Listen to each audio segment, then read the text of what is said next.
데이터 연결하는 방법에 대해서 설명드리겠습니다. 제가 종합예제 데이터를 현재 열어놨고요. 그 다음에 상관분석 모듈, 워크북 모듈을 지금 열어놓은 상태입니다. 그래서 상관분석에서 보통 메뉴에서 고트 링크 데이터로 이동하겠죠. 그래서 데이터 연결 단추를 누르게 되는데, 보다시피 데이터가 열려져 있어야 되겠죠. 열려져 있어야 되는데 보통 데이터의 구조는 매트릭스 형태인 사각형의 구조를 갖고 상단에 변수 이름이 있고 그 변수 이름 다음부터 변수 값이 입력이 되어 있겠죠. 이와 같이요. 데이터를 읽기 위해서는 이 데이터 영역을 선택해서 읽을 수 있습니다.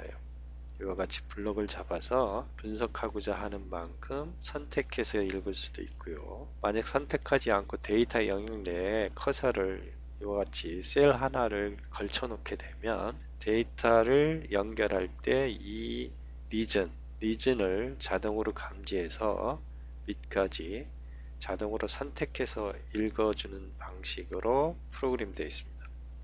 그러니까 요약하면 분석하고자 하는 양만큼 선택하면 이 선택한 영역 레인지를 읽을 수 있고, 만약 이 전체를 다 읽고 싶으면 전체를 선택하거나 아니면 이와 같이 커서를 한번 걸쳐 놓게 되면 이것을 읽을 수가 있습니다. 그래서 지금 현재 커서를 걸쳐 놓은 상태로 한번 읽어 보겠습니다. 데이터 연결, 종합예제라는 데이터를 저장한 워크북입니다. 그래서 워크북이 여기에 있고, 그 워크북을 선택하면 그 워크북 내에 포함되어 있는 워크시트의 이름이 이쪽에 리스트업 됩니다. 그래서 아까 제가 선택한 것이 영업실적이라는 워크시트였습니다. 그래서 링크 데이터 하면 이와 같이 데이터를 연결을 합니다. 자, 데이터의 영역을 일부만 선택하고 싶다. 그럴 때는 이와 같이 변수 이름을 포함해서 데이터를 선택합니다. 이만큼만 선택해보죠. 이만큼만 선택하고 데이터 연결, 종합예제, 영업실적, 링크 데이터, 그러면 선택한 영역만을 읽었다는 것을 알 수가 있습니다. 그래서 다시 영업실적으로 가기 위해서 무브 단추를 클릭하면 이와 같이 영업실적을 활성창으로 만들어 주는데, 만약에 이 커서가 데이터 영역 내에 있지 않고 이 바깥에 있게 되면, 제가 읽어 보겠습니다. 바깥에 있게 되면 이와 같이 에러가 나타납니다. 읽을 영역에 데이터가 없는 거죠. 그래서 이렇게 바깥쪽에 두지 않고 반드시 데이터를 읽을 영역 내에 한 셀을 선택하거나 아니면 일부 데이터를 분석하고 싶은 일부 데이터를 이와 같이 선택해서 읽거나 하는 방법을 사용할 수가 있습니다. 자, 그런데 만약에 데이터를 읽을 때 지정하지 않는다면, 취소하고 다시 한번 해볼게요. 지정하지 않고 읽는 방법도 있는데요.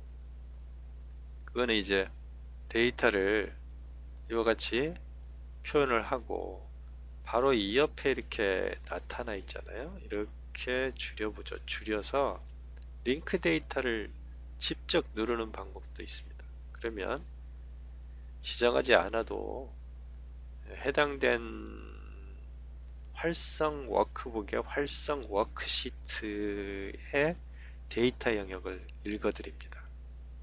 자, 그런데 예를 들어서 이와 같이 은행원 임금 이렇게 선택을 했어요. 선택을 하고 지금 사무기기 2라는 그 데이터 시트인데, 사무기기 2에 이렇게 커서를 걸쳐 놨을 때 이렇게 눌러주게 되면 은행원 임금이라는 시트를 읽게 됩니다. 그러니까 결국은 여기에 선택, 즉 리스트업이 되어 있는 이 창에서 워크시트를 선택한 경우에 누를 때는 그 워크시트를 읽는 것을 우선적으로 적용을 합니다. 이 워크시트를요. 우선적으로 적용이 되는데, 여기에서 만약에 지정하지 않은 상태라면 현재 워크북의 워크시트의 데이터를 읽는다는 겁니다. 즉 제가 아멕스 카드, 신용카드, 뭐 신용 등급이 있고 이렇게 돼 있잖아요. 이렇게 돼 있는 부분을 액티브 시트로 했을 때 링크 데이터를 은행원 임금을 선택했어요. 아니면 영업실적을 다시 눌러볼까요? 영업실적을 선택했어요. 그러면 영업실적을 읽게 된다는 겁니다.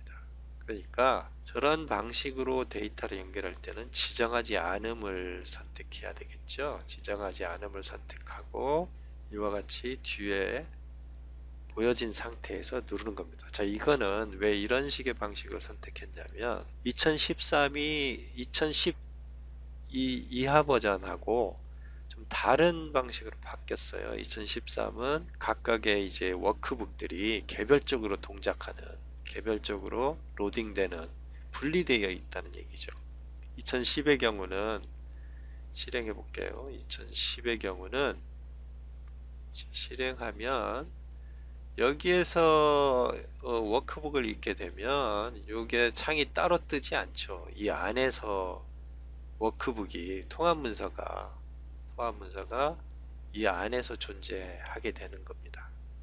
예. 그렇게 되는 건데, 예를 들어 TV 만족조사, 이건 이제 2013으로 지금 읽어드린 건데요. 2010에서 읽어보죠. 2010으로 읽게 되면 이렇게 되죠. 이렇게. 즉 엑셀의 실행 창이 있고 그 안에 이제 워크북들이, 통합문서가 내부에 포함되어서 이와 같이 실행이 됩니다. 그래서 저와 같은 그런 기능을 사용하지 않아도 되는 거죠. 2010에서는요. 그런데 2013은 서로 개별적으로 동작하기 때문에 아까 그와 같은 방법으로 읽을 수도 있다는 겁니다. 물론 이제 이와 같은 방법을 사용하지 않고 그냥 종합예제를 선택하고 이와 같이 영업실적이다 뭐다 이렇게 선택하는 그러한 방법이 기본입니다. 그래서 다시 한번 해볼게요. 다시 한번 해보면 조금 전에 읽었던 TV 만족조사라는 워크북이 지금 현재 리스트업 되어 있죠. 그래서 TV 만족조사를 클릭하고 만족도 링크 데이터, 그러면 만족도 데이터가 연결되는 걸 볼 수가 있습니다. 자, 그리고 현재 이 데이터를 읽은 워크북을 활성창으로 하는 건데요. 네, 눌러주면 TV 만족조사로 왔죠. 만약 만족조사를 닫게 되면, 저장하지 않기로 하고요. 닫게 되면 열어줍니다. 열어줘. 이와 같이 그 만족조사 워크, 그 데이터 원소스가 저장되어 있는 워크북을 오픈하면서 이와 같이 열어주죠. 자, 다시 종합예제에서 예를 들어 사무기기 2를 읽겠습니다.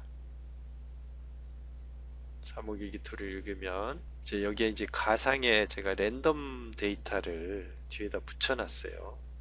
이건 테스트를 해보기 위해서. 자, 히스토그램을 누르면 보통 이제 이렇게 프로시저를 수행할 때는 순차적으로 첫 번째 시트서부터, 데이터 다음에 첫 번째 시트서부터 순차적으로 이렇게 이동하는 것을 기본으로 합니다. 만약에 이렇게 중간에 스킵을 하게 되면 다시 앞으로 와서 계산해야 될 때가 간혹 있거든요. 왜냐하면 이것들이 각각 독립적인 출력창이 아니라 바로 전에서 계산된 값을 가지고 그 다음에 계산하는 그러한 경우가 간혹 있기 때문에 순차적으로 진행을 하는 것이 프로시저를 사용하는 방법입니다. 자, 첫 번째 이제 히스토그램에서 나타났죠.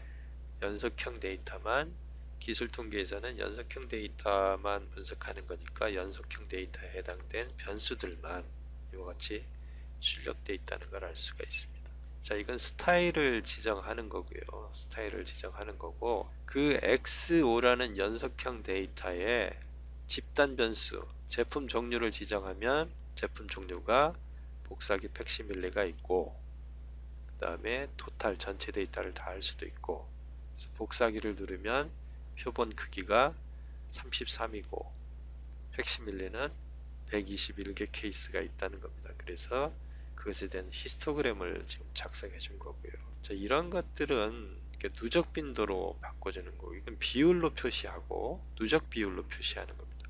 그러니까 결국 사용법 자체는 크게 어려운 게 전혀 없습니다. 눌러보면 아는 거고요. 그래서 그런 사용법에 시간을 투자하기보다는 결국 여기에 출력된 이 값들이 뭘 의미하고 우리는 해석을 어떻게 할 것인지 초점을 맞춰야 하는 겁니다. 자, 이런 것이 이제 종종 나타날 텐데, 차트 제목은 차트 제목에 예를 들어서 제가 뭐 TTT를 입력하면 차트 제목이 TTT로 바뀌죠. 그래서 차트 제목을 수정하고 싶을 때, 그렇지 않은 경우는 기본적인 분석에 대한 정보가 차트 제목으로 출력이 됩니다. 자, 다음 시트로 이동하면 스캐터 플롯인데요. 스캐터 플롯에 이와 같이 레이블을 나타내지 않게 했는데, 지금 이와 같이 레이블이 표시가 되어 있죠. 그럴 때는 레이블 제작성을 클릭합니다. 제작성을 클릭하면 레이블이 다시 작성이 되고요. 그 레이블을 아이디로 지정하면 지금 아이디가 나타나고요. 레이블을 제품 종류로 지정하면 제품 종류로 지금 나타납니다. 자, 그리고 추세선을 만들 수도 있는데, 추세선을 이와 같이 눌러주면 추세선, 즉 리니어 리그레션 라인이 나타났죠. 다항을 선택하면 2차식, 3차식, 수식의 차트 표시, R제곱 표시. 자, 레이블은 끄고요. 안 보이니까 그렇게 할 수가 있습니다. 그리고 제거 단추를 누르면 자, 추세선이 제거되죠.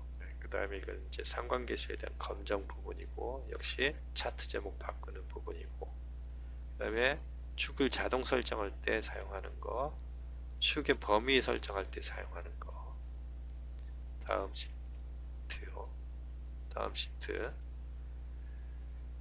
자, 여기는 이제 상관계수인데 실행을 눌러주면 이와 같이 변수를 선택하는 대화 상자가 나타납니다. 변수를 하나를 제거해 보죠. 오케이. 그러면 제거된 상태로 상관계수가 출력이 됐습니다. 자, 이건 캔달의 랭크 오드 코릴레이션이고, 코베리언스 매트릭스를 계산하는 거고요.